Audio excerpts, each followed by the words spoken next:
So not long ago, Amazon announced they would be delivering straight to your kitchen. Kind of creepy. Now General Motors and Volvo are teaming up to take it one step farther and offer customers in-vehicle delivery.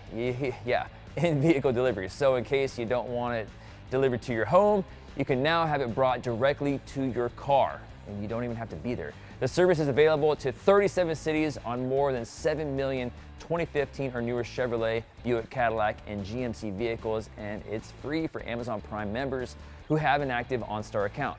The service is called Amazon Key in Car and notifies customers when the delivery is about to happen. It also lets them know when it's completed and when the car is safely locked again.